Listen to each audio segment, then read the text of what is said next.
Hello everyone, कैसे हैं आप लोग। आज की टॉपिक में डिस्कशन करेंगे section 56 of income tax act, और जिसकी किसकी बात करता है income chargeable under the head income from other sources. जैसा हम लोग जानते हैं इनकम के टोटल 5 हेड होते हैं इनकम चार्ज करने के इनकम टैक्स एक्ट में। Salary, income from house property, capital gain, PGBP और इनकम फ्रॉम अदर सोर्सेज। जो इनकम हुआ टैक्सेबल कहाँ नहीं होगा, जो income taxable under the head salary, income from house property, capital gain और पीजीबीपी चार्ज नहीं होता है, वो इनकम कहाँ पे चार्ज होगा, इनकम फ्रॉम अदर सोर्सेज में चार्ज होगा वो। अब बात करते हैं कि इनकम फ्रॉम अदर सोर्सेज में कौन कौन से इनकम आएंगे।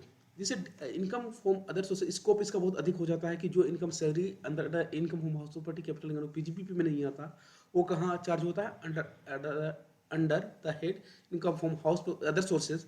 इसलिए इसका स्कोप बहुत बड़ा हो जाता है। तब बात करते हैं कि डिविडेंड डिविडेंड हमें जो मिलता है वो कहाँ टैक्सेबल होता है, under income from other sources. Dividend means dividend including dividend under section 22, section 2 sub section 22, इसमें A to E है। अगर dividend dividend under section 2 sub section 22 में जो डिविडेंड आएगा वो टैक्सेबल होगा कहाँ पे, under the head income from other sources. अगर हमें कोई लॉटरी में हॉर्स रेस से हमें अगर हमने कुछ अमाउंट जीती है वो कहाँ टैक्सेबल होगा, इनकम फ्रॉम अदर सोर्सेज। अगर एम्प्लॉय को क्या मिलता है, any sum received from the employ towards contribution for any staff welfare fund. अगर एम्प्लॉय से किसी एसएससी को अगर एम्प्लॉय से क्या मिलता है, कोई कंट्रीब्यूशन मिलता है स्टाफ वेलफेयर फंड में, किसमें, लाइक पीएफ और एएसआई, तो कहाँ टैक्सेबल होगा, अंडर द हेड पीजीपीपी। अगर टैक्सेबल नहीं होता है तो टैक्सेबल कहाँ पे होगा, इनकम फ्रॉम अदर सोर्सेस। एक कंट्रीब्यूशन क्या होता है कि जैसे पीएफ ईएसआई की बात करूँ, उसमें 50% किसका कंट्रीब्यूशन अगर डिपॉजिट करवाना होता है, 50% एम्प्लॉय का कंट्रीब्यूशन होगा, 50% एम्प्लॉयर का कंट्रीब्यूशन होगा।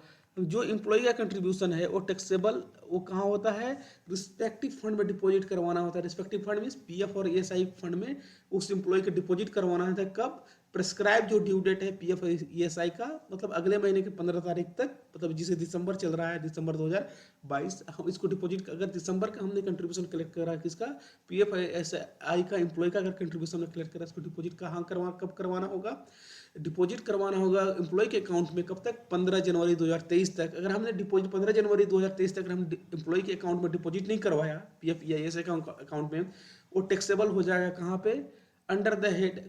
अगर पीजीपी में टैक्सेबल नहीं होता, कहाँ टैक्सेबल हो जाएगा, वो 50% amount income from other sources में वो टैक्सेबल हो जाएगा।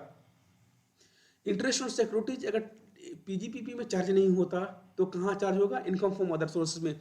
अगर हमने रेंट दे रखा है, रेंट में क्या दे रखा है, building, plant and machinery, furniture दे रखा है, तो वो कहाँ टैक्सेबल होता है। अगर पीजीबीपी में हमें अगर इनकम ऑफर नहीं करेंगे तो इनकम कहाँ ऑफर करेंगे, इनकम फ्रॉम अदर सोर्सेस में।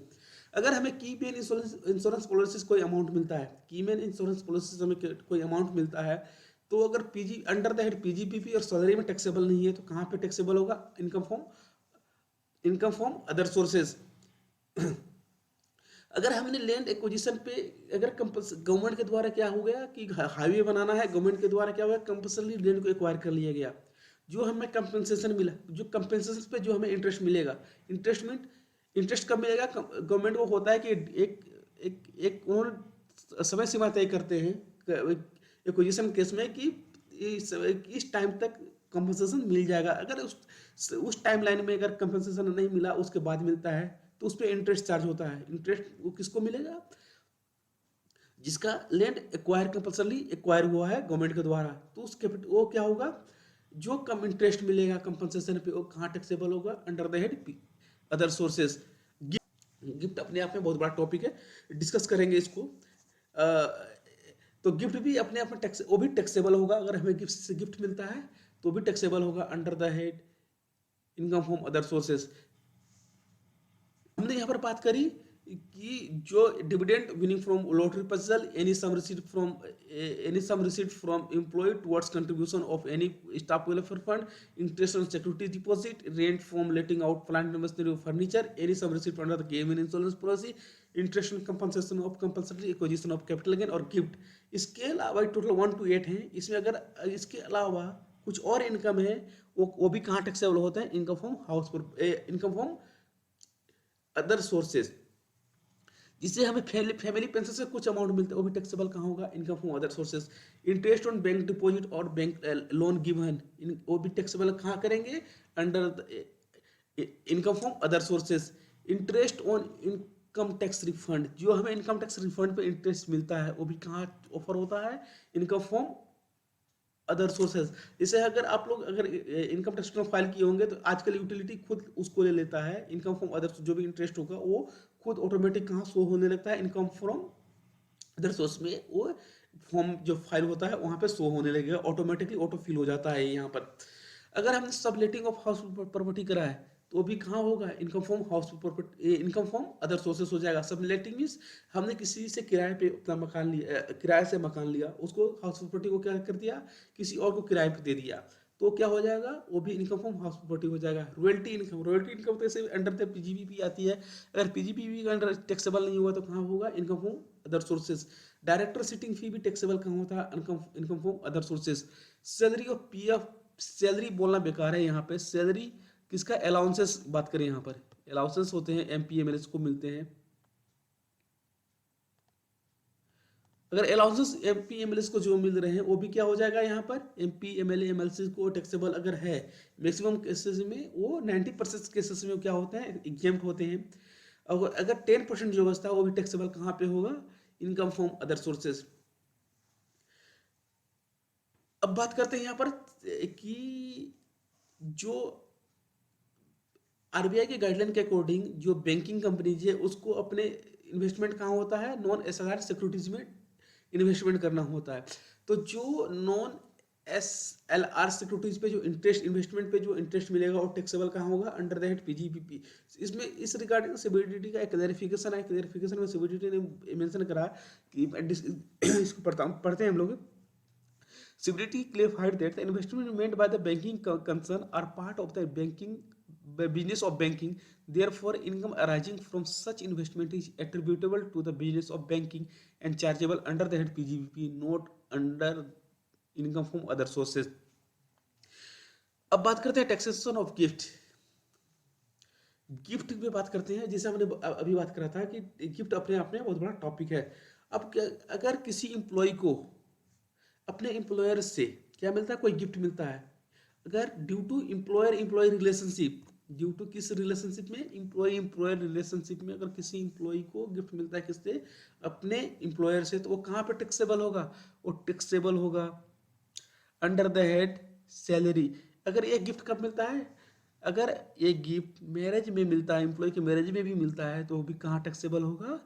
Under the head salary.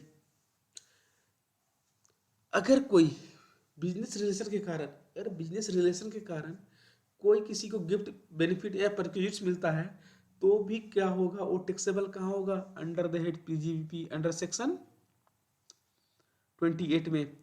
अगर बिजनेस रिलेशन के कारण कि मेरे पास किसी ऑथराइज डिस्ट्रीब्यूटरशिप है किसी प्रोडक्ट का, किसी कंपनी का, तो क्या होगा? सपोज हमारे पास किसका है? कोल्ड ड्रिंक्स की डिस्ट्रीब्यूटरशिप है, इसका जैसे कोका कोला का या पेप्सी का।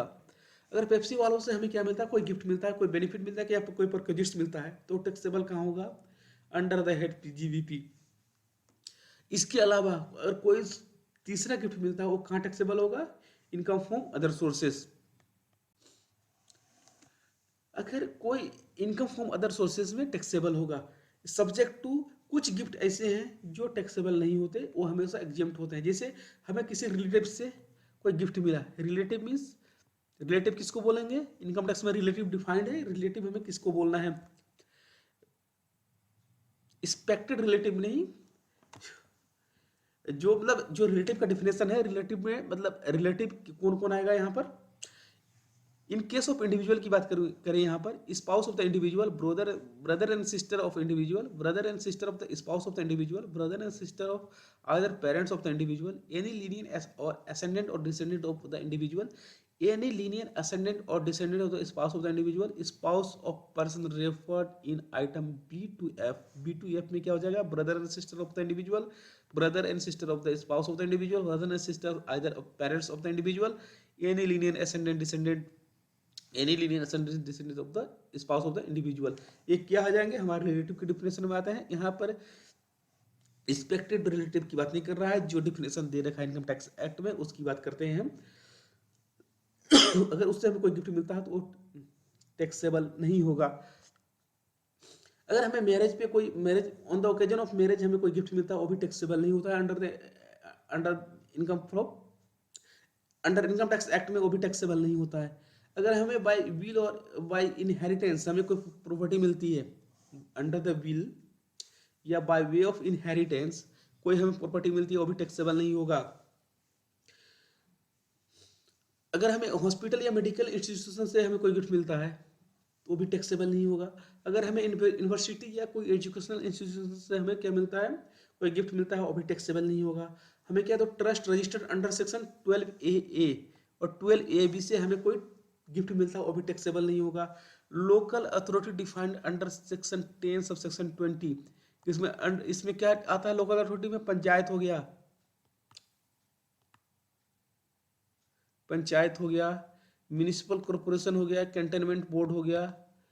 इनसे अगर हमें कोई कुछ फ्री में मिलता है, गिफ्ट क्या होता है जिसके वजह हमें कुछ पे नहीं करना होता, कुछ अगर हमें मिले कुछ के मनी या काइंड में मिलता है जिसकी वजह में कुछ पे नहीं करना होता है उसको हम गिफ्ट बोलते हैं। अगर लोकल अथॉरिटी से हमें कुछ इस टाइप के मिलते हैं, लोकल अथॉरिटी क्या होता है mainly welfare of the society, welfare of the general public के लिए होता है। अगर इससे हमें कुछ मिलता है, कुछ बेनिफिट्स मिलते हैं, ये टैक्सेबल नहीं होगा।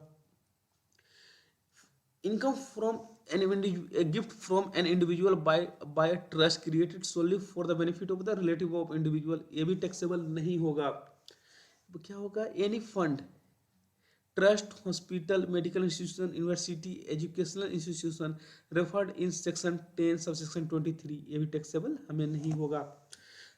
अगर हम कैपिटल गेन में बात करते हैं, कुछ ट्रांजेक्शन क्या होता है, वो एग्जेम्प्ट होता है for the purpose of computing capital gain. वो कहाँ डिफाइन, वो मेंशन कहाँ है, सेक्शन 47 में। यहाँ पे स्पेसिफिकली मेंशन किया गया है कि by way of transaction not regarded transfer under close 1, close 4, close 5, close 6, close 6A, close 6AA, close 6B, close 6C, close 6CA, close 6CB, close 6CD, close 7, close 7AC, close 7AD, close 7AE और close 7AF, ये भी taxable हमारा कहाँ नहीं होगा, under the है taxable नहीं होगा। किसमें, इनकम फ्रॉम अदर सोर्सेज और कैपिटल गेन में तो होगा ही नहीं। कोई भी हमें किसी person, specified person, class of person subject to such condition, अगर हमें कुछ मिलता है कि क्लास ऑफ पर्सन से या कुछ कंडीशन, उस पर कुछ कंडीशन लगे हैं, एज में भी प्रेस्क्राइब कौन करेगा, सेंट्रल गवर्नमेंट, तो वो भी हमारा टैक्सेबल नहीं होगा। इसमें प्रेस्क्रिप्शन की बात करती है तो रूल 11 UAC आता है इसके लिए। अब रिलेटिव में जिसे इसको डिस्कस करेंगे आगे, इसको रिलेटिव में डिफिनेशन में क्या होता है, in case of individual HUF मतलब Hindu undivided family, any member there of, ये भी रिलेटिव के डिफिनेशन में आते हैं।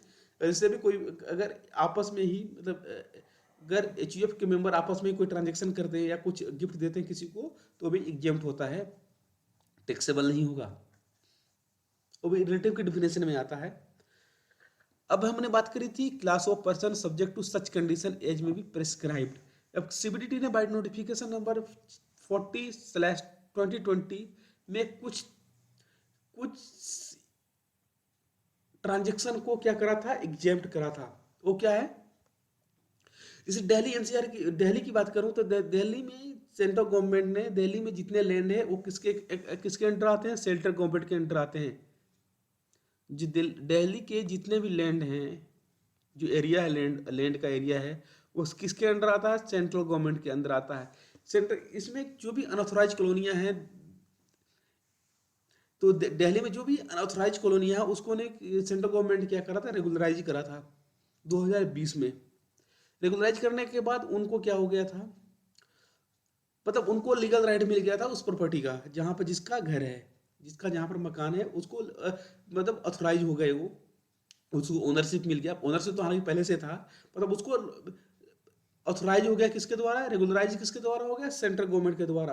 तो यहाँ पर क्या हो गया वो, इस केस में अगर अगर किसका घर है जो अनऑथराइज कॉलोनी में जिसका घर है, अगर उसको क्या है, अगर वो मिला, अगर वो रेगुलराइज हो गया, अगर ओनर हो गया प्रॉपर्टी का, तो क्या होगा, वो एग्जेम्प्ट होगा।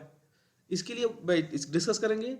Immovable property received by resident of unauthorised colony in national capital territory of Delhi where central government has regularized transaction of such immovable property for confirming or recognizing right of ownership, confirming a recognized right of ownership, transfer mortgage in favor of such resident based on possession etc including evidencing payment of consideration। ये क्या होगा हमारा,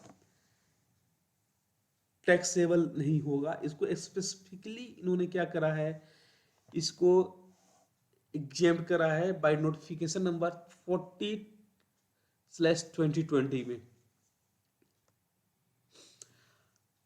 अब बात आती है दूसरा क्या है कि receipt of unquoted share of the company. यहां पर कोई कंपनी है, इसको पहले बैकग्राउंड आते हैं, बैकग्राउंड पे समझते हैं पहले। कोई कंपनी है, कोई कंपनी कहाँ है कि इस किसी कंपनी का डेट इतना हो गया कि वो कहाँ चली गई, एनसीएलटी में। जो अनकोटेड शेयर हैं, अनकोटेड में प्राइवेट लिमिटेड कंपनी की जितने शेयर्स हैं, कंपनी हैं, उनके क्या हो गया, वो उनको डेट इतना हो गया कि वो कंपनी उस कंपनी का कोई क्रेडिटर एनसीएलटी में पहुंच गया और एनसीएलटी में उसका अप्रूव हो गया और मतलब प्रोसीडिंग चालू हो गई वहां पे। तो यहाँ पर क्या बोलता है कि अगर एनसीएलटी में गई और एनसीएलटी में कोई कंपनी गई और उसने क्या करा है, सेंट्रल गवर्नमेंट ने उसके बोर्ड ऑफ डायरेक्टर को सस्पेंड कर दिया है, तो उसमें क्या होगा, जो भी शेयर्स उसके शेयर होल्डर को या उसके सब्सिडरी को या उसके सब्सिडरी को अगर कोई शेयर होल्डर को अगर कोई मिलता है, शेयर्स मिलते हैं, तो क्या होगा, वो टैक्सेबल नहीं होगा, अंडर द हेड वो एग्जेम्प्ट होगा। यहाँ पर इसको डिस्कस करते हैं। Receipt of unquoted share of company and its subsidiary of subsidiary by shareholder where NCLT on application by central government has suspended the board of director of such company and appointed new director nominated by central government and the shares so received are pursuant to the resolution plan। NCLT में resolution plan अगर approve हो गया हमारा, तो resolution plan के according उस पर क्या होगा, हमें अगर कुछ शेयर्स मिलते हैं, रेजोल्यूशन प्लान अगर हम किसके द्वारा अप्रूव्ड है, एनसीएलटी के द्वारा, तो भी क्या होगा, वो टैक्सेबल नहीं होगा। After providing the principal commissioner of income tax और commissioner of income tax opportunity being heard, after providing the opportunity हो जाएगा यहाँ पर। तो अगर एनसीएलटी के पे जाने पे अगर उस पर क्या होता है, बोर्ड ऑफ डायरेक्टर के कंपनी को सस्पेंड कर दिया गया, किसके द्वारा, सेंट्रल गवर्नमेंट ने सस्पेंड कर दी और कोई न्यू डायरेक्टर को नॉमिनेट हुआ वो सेंट्रल गवर्नमेंट के द्वारा। तो जो शेयर्स मिला in pursuant to the resolution plan approved by NCLT after providing opportunity being heard principal commissioner of income tax और कमिश्नर ऑफ इनकम टैक्स, वो क्या होगा हमारा, अनकोटेड शेयर के में वो जो अभी हमें मिलेंगे रेजोल्यूशन प्लान के अकॉर्डिंग, वो क्या होगा, एग्जेम्प्ट होगा। अभी बीच में क्या आया था, जो यस बैंक का बुरा हाल था 2020 में, यस बैंक का बुरा हाल था, मतलब उसके शेयर प्राइस बहुत कम हो गए थे, 10 रुपये तक आ गए थे। तो इसमें क्या हुआ कि इसका रिकंस्ट्रक्शन स्कीम लाई थी सेंट्रल गवर्नमेंट की, गवर्नमेंट के मतलब लोगों का बैंकिंग सिस्टम पे लोगों का भरोसा बना रहे और लोगों का पैसा ना डूबे, इसलिए उन्होंने रिकंस्ट्रक्शन प्लान कौन लेके आया था, सेंट्रल गवर्नमेंट लेके आई थी।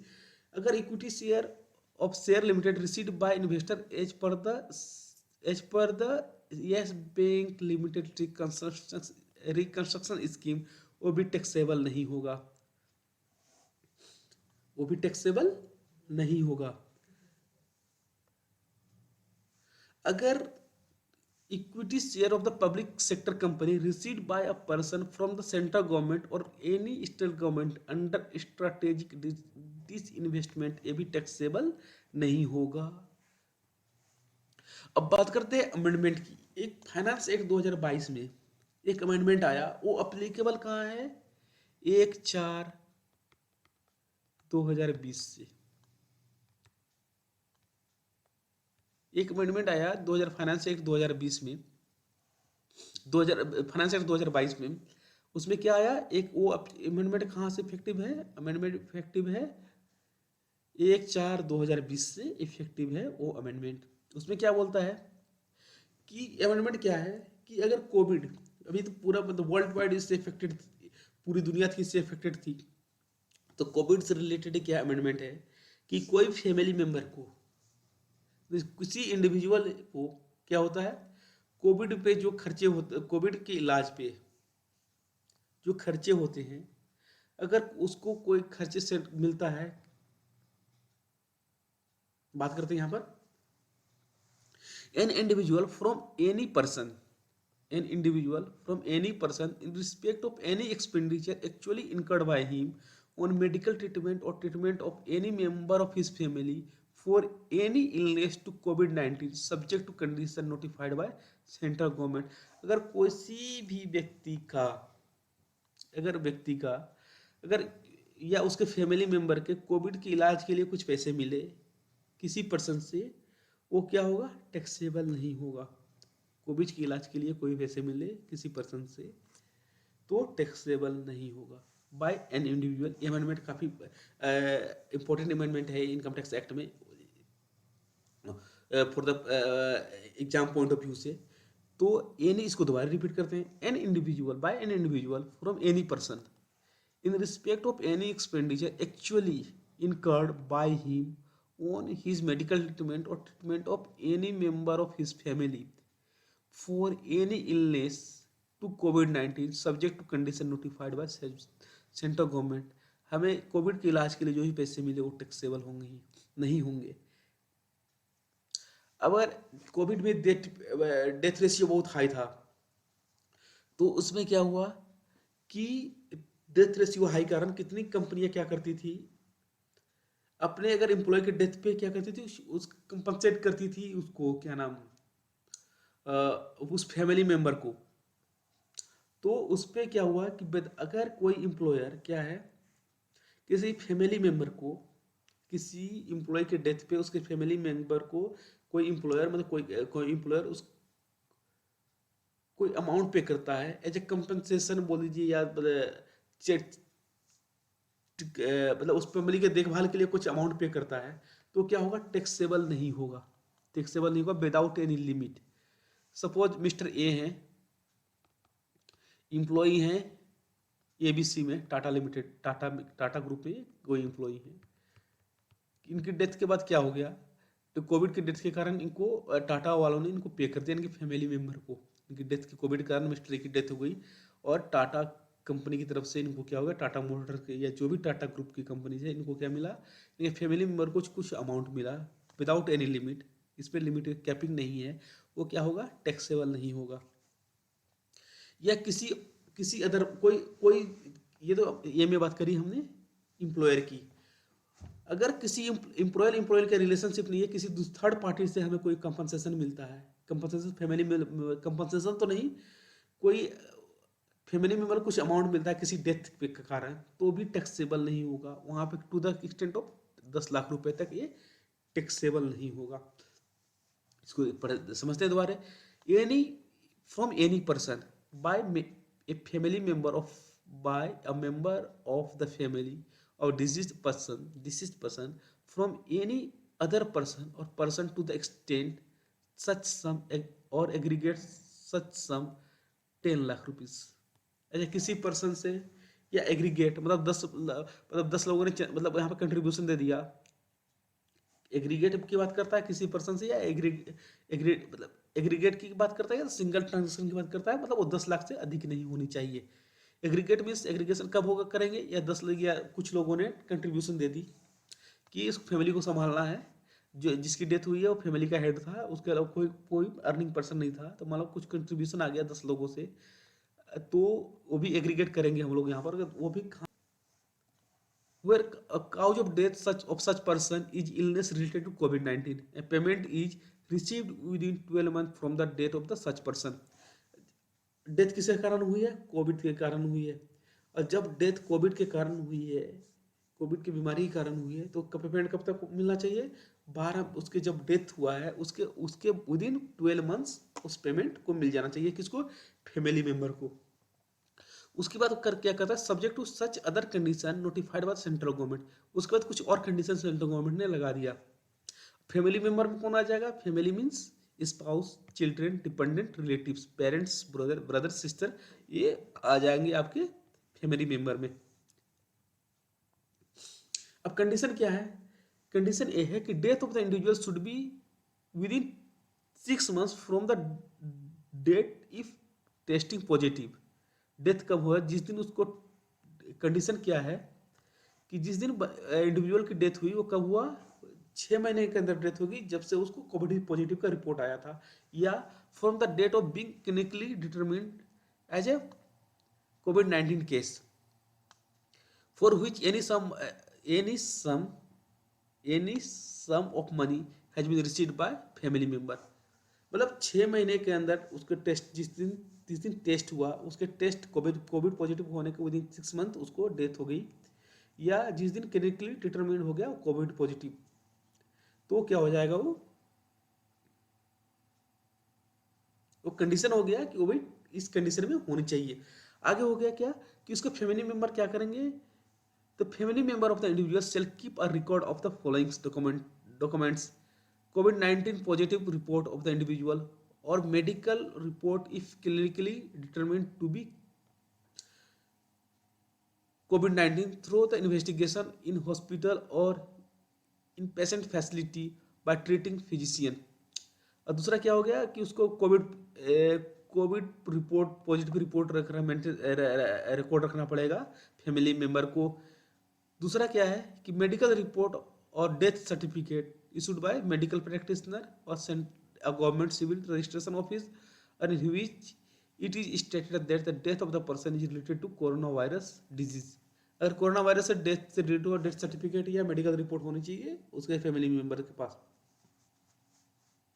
जिस फैमिली मेंबर को COVID-19 के कारण डेथ हुई है, फैमिली मेंबर कुछ मनी रिसीव हुआ है, उसको क्या करना होगा? फॉर्म ए फाइल करना होगा। फॉर्म ए फाइल करना होगा कि उसमें कुछ डिक्लेरेशन देने होंगे कि COVID-19 के कारण जो डेथ हुई है तो वो टैक्स एग्जेम्प्ट नहीं हुआ। तो इंपॉर्टेंट अमेंडमेंट है ये COVID-19 से रिलेटेड फाइनेंस एक्ट 2022 में, और इफेक्टिव कब से है? 1/4/2020 से इफेक्टिव है ये, कि जब से कोविड का शुरुआत हुआ था। कोविड का हाल कि मार्च में ही हो गया था, तो इसको उन्होंने 1/4/2020 से उन्होंने अप्लीकेबल करा है। तो इम्पोर्टेंट अमेंडमेंट है। आपको क्लास अगर ये टॉपिक पसंद आए तो चैनल को सब्सक्राइब करें, वीडियो को लाइक करें, शेयर करें। Thank you.